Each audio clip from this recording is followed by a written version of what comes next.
One of the more interesting announcements from the recent Nintendo Direct was Resident Evil 9 or Resident Evil Requiem that will be coming day and date on the Nintendo Switch 2 as it is on PlayStation 5, Xbox Series, and PC, and this caught some people off guard, including myself, because I knew that Resident Evil was coming to the Nintendo Switch 2 because Capcom put out a ton of Resident Evil games on the Nintendo Switch 1, but I didn't know it was going to be day and date because the Nintendo Switch 1 didn't get any day and date Resident Evil games at all, and it's been quite some time. I think the Nintendo 3DS, when they actually just launched a game, Resident Evil Revelations. Outside of that, day and date has not been a thing when it comes to Nintendo platforms in anywhere when it comes to recently. So that was kind of shocking as an announcement for the Nintendo Direct, and they actually even showed off more, gave some more details, and I wanted to get into why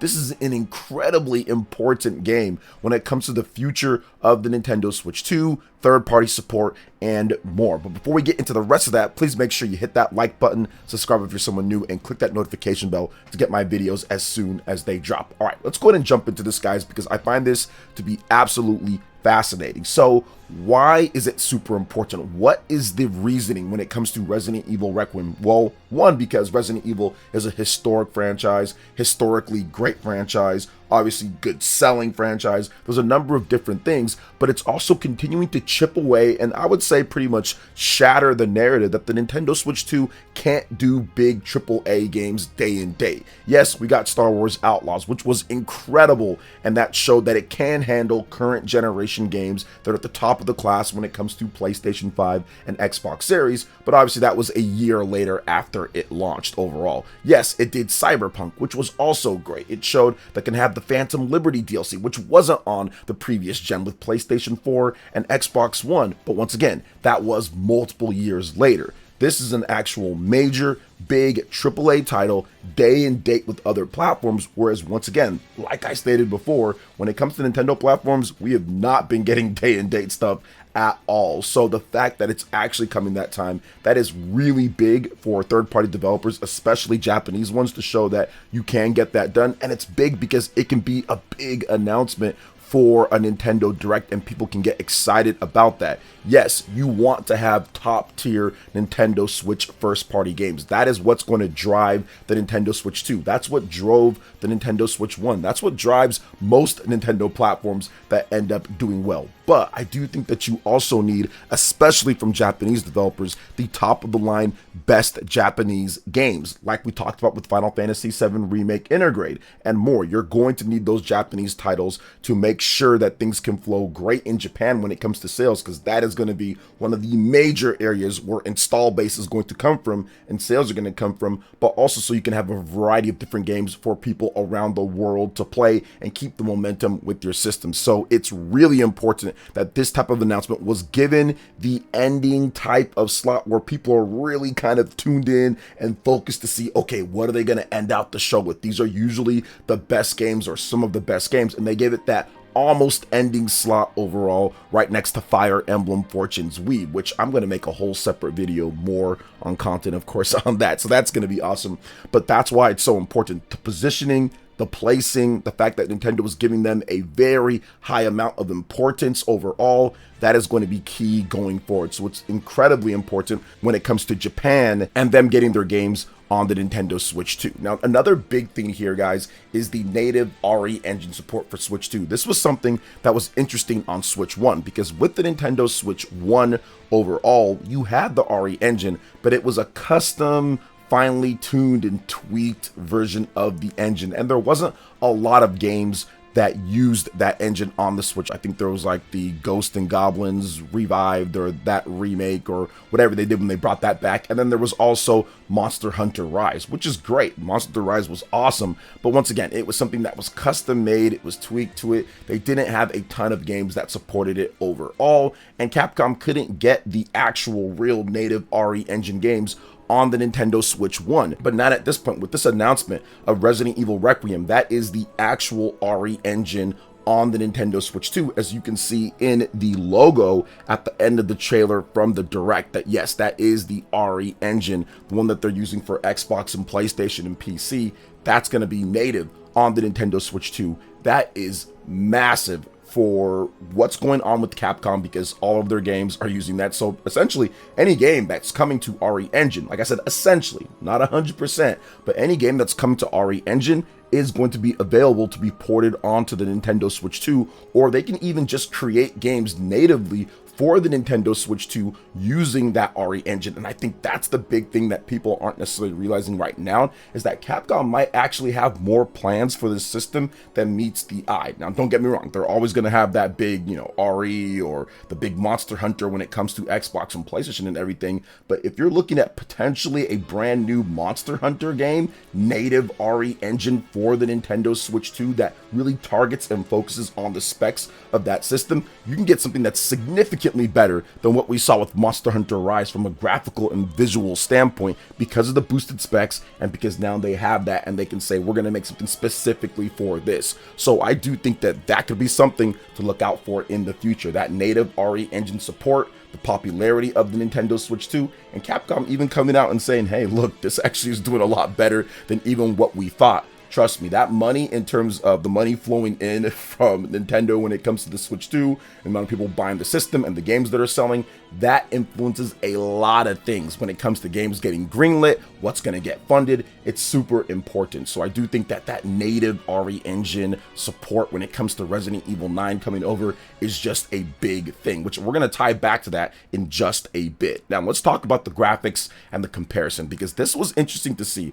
Obviously, Nintendo Switch 2 is not of the level of the PlayStation 5 from a graphics perspective. Heck, it's a fraction of the size of the PlayStation 5. So you just can't fit everything that you want into that for a decent amount of price. I mean, we're seeing what's happening with other PC handhelds that are coming out new, or hybrid devices. They're charging upwards of $1,000 plus, up to $2,000 when it comes to the GPD when that was recently announced. No drop of price from people online, though. I wonder why, right?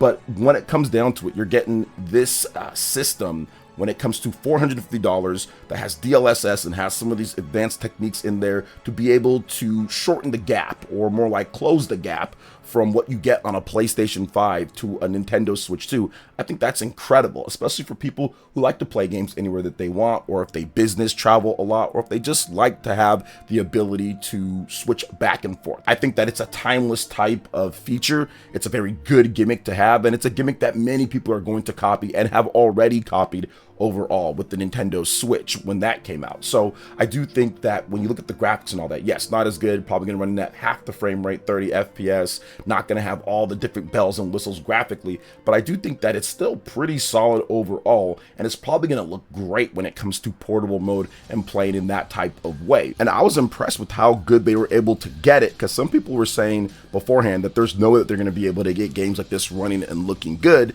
And the best part about that, guys, is that that's probably a pretty old build. We're talking about a Nintendo Direct that's happening in September, right? Look at this. We still have September, October, November, December, January, February. There's still multiple months when it comes to the release of the game. So they're going to get better and better. They're going to optimize. I think it's definitely going to look better when the game drops in February than it does now, because once again, that was probably an old trailer build from what they've been working on. I definitely don't think it's even up to date to where they're at right now at this point. So I think it's even going to look better. But yeah, I'm not expecting PlayStation 5, because it's not a PlayStation 5. You can play it anywhere that you want without a portal device or using the internet. So I think that that is important when it comes down to the comparison and making sure that it's not so wildly different to the point where it's like the Wii versus the PlayStation 3. Whenever we saw cross games on there or anything like that, and I think that it's acceptable for what you're getting, because this is unlike the Wii. It's not a stationary system just hooked up to a TV as a home console, but it's a hybrid that you can take anywhere that you want. So with that comes some concessions that people are willing to give up in order to be able to play it anywhere, because that is important. Just like a cell phone, for example, having a home phone is great, but you probably want something to where you can take anywhere that you want. Same thing with gaming overall. Now let's talk about this last topic here, and I think that this is also super important, and I referenced it earlier, the native RE engine and what it does for the future of Capcom and other games coming, and even games from the past that people really wanted native on the platform. Resident Evil 7, Resident Evil 8, those are confirmed to be coming over to the Nintendo Switch 2. They're all dropping on the same day in February when it comes to Resident Evil 7, 8, and 9. That's awesome. It's good to see Resident Evil 7. It's good to see Resident Evil 8. I personally do not like first-person Resident Evils, so I'm very happy that Resident Evil 8 and Resident Evil 9 both have third-person modes. It does seem like Resident Evil 9's was built with more care when it comes to first or third person, but Resident Evil 8 was kind of just slapped onto there, and it's not quite as good, but it's still there. So now I'll actually play Resident Evil 8 overall. Resident Evil 7, I've given that one a shot, and I just don't like it. I played it on my PlayStation or my Xbox. I forgot which one I played it on, but I just don't like the game that much at all. I just don't like the first-person view. I've never been a big fan of first-person when it comes down to it, especially with Resident Evil, where I've been playing since the old school ones. Those are all third-person, so I'll probably skip Resident Evil 7 on the Nintendo Switch 2, but Resident Evil 8 and Resident Evil 9, of course, I'll be picking those up. But I think that the big thing here, for me at least, is the Resident Evil remakes. I do like Resident Evil 2, I do like Resident Evil 3, and I love Resident Evil 4. And those are probably going to come over in some type of collection or package, or potentially even just for sale individually, because if they dropped 3 of them with Resident Evil 7, 8, and 9, obviously there's 3 more with Resident Evil 2, 3, and 4, and the remakes there. But for me, the big one, which I've talked about before on this channel, would be Resident Evil 4 Remake. I think that one is going to be awesome to come over to the Nintendo Switch 2. All of these games are also on PlayStation 4 and Xbox One, so they can run them better than what those systems run them at on the Nintendo Switch 2. So that excites me that we can have Resident Evil 4 Remake, because that's a fantastic game that I literally did not replay because I felt that it was going to come to whatever Nintendo was doing next, and I would love to have the portable type of play. I just think that Resident Evil fits it a bit. I'm not sure why. Maybe ever since I played Resident Evil Revelations on my Nintendo 3DS, I think that portable Resident Evil is pretty cool, and they've done stuff before portable as well, but I think that that kind of showed you that you can have kind of like a bigger Resident Evil, or at least something that looked better and not some of the weird stuff that they did before portable on a system. So having Resident Evil 4, for example, that would be great with the amount of content that's in there, but also for me to actually play and beat Resident Evil 3. I think that would be great to play that on portable as well. So for me, Resident Evil 2, 3, and 4, having all of those on one platform, in addition to Resident Evil 7, 8, and 9, man, that makes things so much better when it comes to Capcom support, when it comes to being able to get big games. So for me, that's really important that Resident Evil 7, 8, and 9 were all announced for that day, so you know it's not just a one-off. Like, okay, they're just trying out Resident Evil, they're testing the waters when it comes to new Resident Evil, but what about the other stuff? Nah, it looks like they're all in. If they made sure to have Resident Evil 7 and 8 done and ready to go, I'm pretty sure that they're prepping the next announcement probably at the next Nintendo Direct that should be taking place sometime between like March and April. That's usually when we get our spring Nintendo Direct.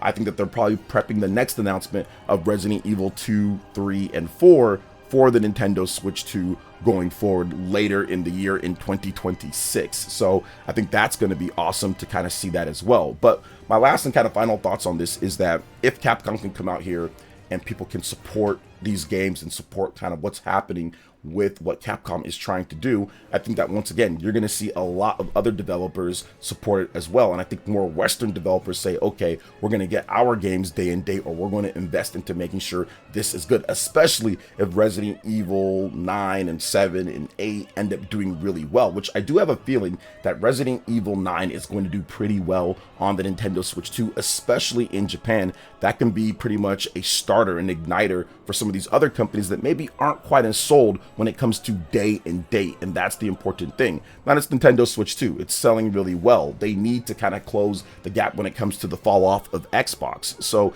absolutely, these developers worldwide are looking for ways to be able to make more revenue, and the Switch 2 is going to be there for them, but they're not all convinced just yet, especially here in the West. So I think that Resident Evil could actually help them a bit when it comes down to that. And I'm looking forward to seeing how this does. But yeah, Resident Evil 7, 8, and 9, plus Resident Evil remakes, Resident Evil 9, all of this RE engine, get everything adapted over, get success, and you're going to see more and more people kind of buy into that formula overall of having, of course, having your big games, PlayStation, Xbox, all that good stuff, PC, but also including the Nintendo Switch 2 as well, which I know that Japanese developers are already pretty much saying, yeah, we got to do that, but of course not everybody quite yet, but I think that that's going to happen here. So what do you guys think overall when it comes to Resident Evil Requiem and why it's so important? What are some other things that you can add to it as well in terms of how you feel?